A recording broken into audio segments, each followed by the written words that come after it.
అక్రమంగా గిరిజనేతర భూస్వాముల స్వాధీనంలో ఉన్నటువంటి ఈ భూమి ఏ రకంగానూ వాళ్ళకి హక్కు లేదు, అది వాళ్ళకి సంబంధం లేదు. కేవలం అధికారాన్ని పలుకుబడిని ఉపయోగించుకొని లంచాలు ఇచ్చి తమ పేరుతో రాయించుకొని ఇది మాది అని ఈ రోజు ఈ భూమి మీదకి వస్తా ఉన్నారు. ఇది ఎట్టి పరిస్థితుల్లో కూడా చల్లదు. ఈ భూమి మీద వచ్చేది మాది అని అంటే ముందు వాళ్ళ మీద కేసు పెట్టాలి చట్ట ప్రకారం. ఎక్కడో రాజమండ్రిలో ఉంటూ జమీందారు వ్యతిరేక జమీందారుల కింద ఉన్నటువంటి ఆ భూమిని పోరాడి స్వయం గంగులు ఆధ్వర్యంలో వచ్చినటువంటి భూమి ఆ తర్వాత ప్రభుత్వ రికార్డులో గవర్నమెంట్ భూమి కింద రాశారు. ఎందుకంటే మనకు తెలుసు ఇక్కడ పోడు కొట్టే కొద్దీ పోడు భూములు ఏవి కూడా రికార్డు అవ్వాలి. 2006 తర్వాత అటవీ సంరక్షణ చట్టం వచ్చి కొన్ని చోట్ల పట్టాలు ఇచ్చే తప్ప పోడు భూములు ఏం చేయలేదు. అందుకే రికార్డులు అప్డేట్ చేసినప్పుడు వాళ్ళు గవర్నమెంట్ భూమి కింద చేశారు. కానీ అంతకుముందు స్వయం గంగుల పేరుతో పన్ను శిస్తు రసీదులు కూడా ఉన్నాయి. ఏ రోజు కూడా ఈ రాజమండ్రి వాళ్ళకి దీనికి ఏ సంబంధం లేదు, ఎలాంటి రికార్డు లేదు. వాళ్ళకి తప్పుడు రికార్డులు తీసుకొచ్చి ఎవరికి అమ్మినట్టు ఎవరు ఎట్లా అమ్ముతారు? గిరిజనేతలు గిరిజనేతలు ఎలా అమ్ముతారు? అది కూడా తక్కువ వెళ్తారు. గిరిజనేతలకు అమ్మడానికి మేము కొన్నామని అంటున్నారు. కొన్నాం సర్వీస్ చట్ట ప్రకారం కొనడానికి లేదు, అమ్మడానికి లేదు.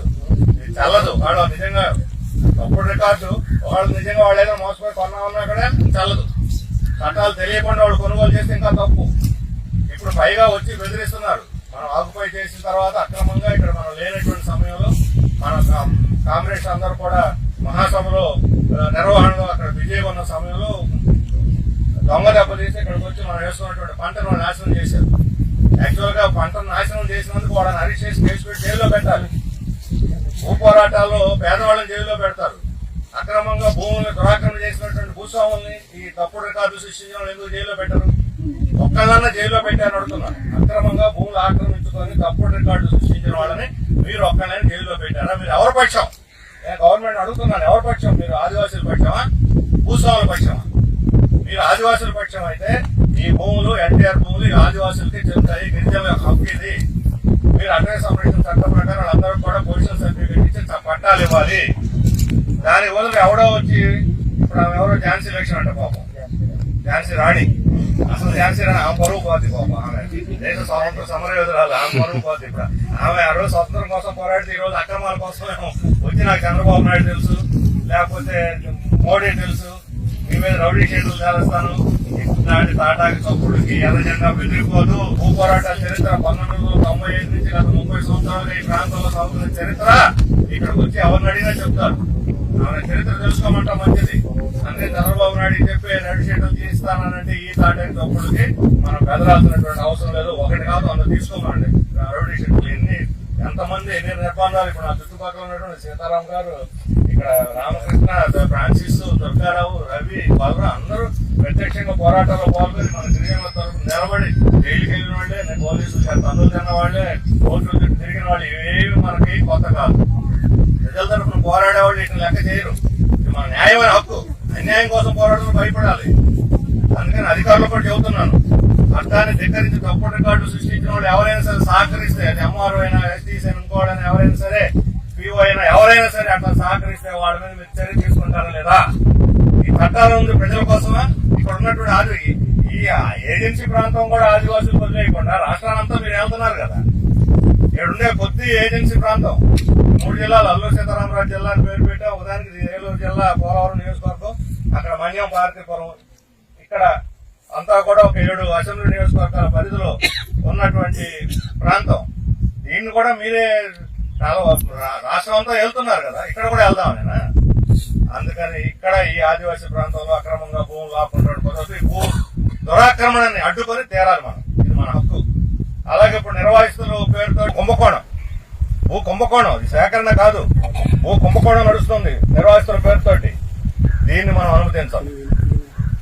1000 ఎకరాలు తీసుకొని అవి పెత్తందారులు, ఎమ్మెల్యే, భూస్వాములు వీళ్ళందరూ కూడా ప్రత్యక్షంగా పరోక్షంగా రకరకాల పద్ధతులు వాళ్ళ గుప్పెట్లో పెట్టుకొని అక్రమంగా లీజులకు ఇచ్చి కోట్లు సంపాదిస్తూ ఆ తర్వాత వాళ్ళ పేర రాసేసుకుంటారు. రికార్డులన్నీ మాయం. మన రోజు పేపర్లు, టీవీలు చూసి రికార్డులన్నీ కంప్యూటర్ అయినట్టు.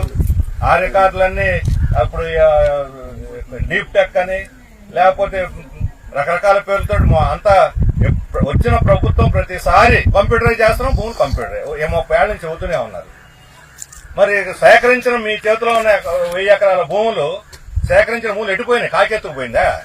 ఇప్పుడు మళ్ళా సేకరిస్తామని వస్తున్నారు. ఈ ఊరు కూడా వచ్చారట, మన వాళ్ళని తీసుకొచ్చారు, మన వాళ్ళనే తీసుకొచ్చారు, మన ట్రైబల్స్. పాపం వాళ్ళకి తెలుసు కాబట్టి మన ఎన్టీఆర్ భూములు మన గిరిజనులు సాగు చేసుకున్నారని వాళ్ళు అర్థం చేసుకుని వెనక్కి వెళ్ళిపోయారు. అంటే గిరిజనులకు పెట్టి ఈ భూములు అమ్మేసుకొని అసలు వాళ్ళ కొత్త సొత్తు కింద రేపు పొద్దున మన ఊళ్ళు భూములు పోయిన తర్వాత మనం ఏం చేస్తామని అనుకుంటే వాళ్ళ కింద ఉన్న భూములని పెత్తనం చేయాలని గిరిజనుల ఏజెన్సీని కూడా దురాక్రమణ చేయటానికి. అందుకని గిరిజనేతర భూస్వాముల చేతుల్లో అక్రమంగా ఉన్న భూములు తీసివ్వండి. వాళ్ళకి గిరిజనుల భూములే కావాల్సి వచ్చిందా మీకు? అంటే R&R ప్యాకేజ్ కింద ఇవ్వటానికి లేదా భూమి ఇవ్వటానికి. అందువల్ల మనం మన సోదరులకు కూడా నచ్చ చెప్పాలి. ఈ రకమైనటువంటి కాదు, ఏజెన్సీలో అక్రమంగా గిరిజనేతర భూస్వాముల చేతుల్లో ఉన్నటువంటి భూములు తీసి ఇలా పంచండి. వాళ్ళకి పరిహారం కూడా ఇవ్వాల్సిన అవసరం లేదు. చట్ట ప్రకారం పరిహారం కూడా ఇవ్వాల్సిన అవసరం లేదు. భూస్వాముల దురాక్రమణ కింద భూములు తీసి వాటిని ఇవ్వండి. గిరిజనుల స్వాధీనంలో ఉన్న భూములు ఎలా ఇస్తారని. అందుకని మీ హక్కు. కంటికి రెప్పలాగా ఈ భూములు కాపాడుకున్న పంట చేతికి వచ్చిన దాకా కూడా దీనికి మనం హక్కుదారులం.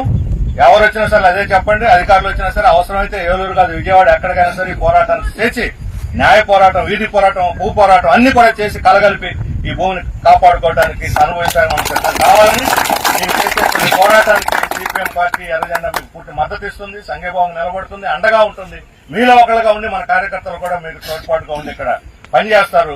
చెప్పుకోరుతూ ఈ రోజు ఇక్కడికి వచ్చి భూమి మీద హక్కుని ఇక్కడ ఎలుగెత్తి చాటును మీ అందరూ కూడా అభినందనలు తెలియజేస్తూ నేను సెలవు. మండల కేంద్రంలో విద్య, వైద్య అభివృద్ధి కోసం అని చెప్పి గత 5-6 సంవత్సరాల క్రితం ప్రారంభించినటువంటి ఈ ఆసుపత్రి, మల్టీపర్పస్ ఆసుపత్రి 13 ఎకరాల్లో దాదాపు ఆ రోజు 50 కోట్ల అంచనాతో నాగార్జున కన్స్ట్రక్షన్ వాళ్ళు స్టార్ట్ చేసినట్టుగా ఉంది. 23 నవంబర్ పూర్తి కావాలని బోర్డు అక్కడ ఉంది.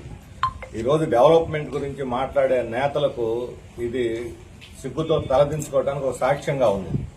అభివృద్ధి అని చెప్తూ 6 నెలలుగా పైన సెంటరింగ్ వేసి ఇక్కడ మన వాళ్ళు ఆందోళన చేసిన తర్వాత ప్రజలు 6 నెలల క్రితం సెంటరింగ్ పెట్టున్నారు. ఇప్పటికి కూడా పూర్తి అసలు స్లాబ్ పోయలేదు.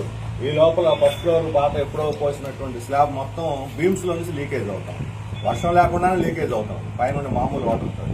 ఇది ఎంతకాలం ఉంటుంది? రేపు పొద్దున హాస్పిటల్ పూర్తయి ఇందులో పేషెంట్లు, డాక్టర్లు ఉంటే ఎప్పుడు కూలిపోద్దో, ఎప్పుడు ఎంతమంది చనిపోతారో చెప్పలేము. ఈ కళ్ళెదురు కనిపిస్తున్నా సరే ప్రభుత్వం ఏమి చర్య తీసుకోకపోవటం అనేది చాలా అన్యాయమైనటువంటి విషయం. దీన్ని మొత్తం ఎక్కడెక్కడ లీకేజీలు ఉన్నాయో ఈ క్వాలిటీ చెక్ చేసి అవసరమైతే అటన్నిటి కూడా తొలగించి మరలా రీకన్స్ట్రక్ట్ చేసి సంవత్సరంలోగా అయినా సరే ఇది పూర్తి చేయాలి. లేకపోతే ఈ బుట్టాయిగూడెం ప్రజలు ప్రత్యక్షంగా కార్యాచరణలో దిగి ఆందోళన చేస్తున్న పరిస్థితి వస్తుంది. అలాగే దీని పక్కనే డిగ్రీ కాలేజీ పేరుతోటి ఇప్పుడు అక్కడ కూడా అసంపూర్తిగా ఆగిపోయి ఉన్నది. అది కూడా దాదాపు 10 ఏళ్లు అయింది అది ప్రారంభించి. అసలు సిగ్గుతో తలదించుకోవాలి ఎవరైనా. అది ఏ పార్టీ, ఏ నాయకుడు అనేది సమస్య కాదు. గత ప్రభుత్వం అయినా, ఈ ప్రభుత్వం అయినా, ఏ ప్రభుత్వాలైనా ఒక షెడ్యూల్డ్ ఏరియాలో ఏజెన్సీ ప్రాంతంలోని ఆదివాసీల అభివృద్ధి కోసమని పెట్టినటువంటి డిగ్రీ కాలేజీ పూర్తి కాకపోవడం, ఈ ఆసుపత్రి పూర్తి కాకపోవడం, అభివృద్ధి గురించి ఏం మాట్లాడతారు? తలదించుకోవాలి సిగ్గుతో. ఇప్పటికైనా 2 కూడా కంప్లీట్ చేయాలి. మరొక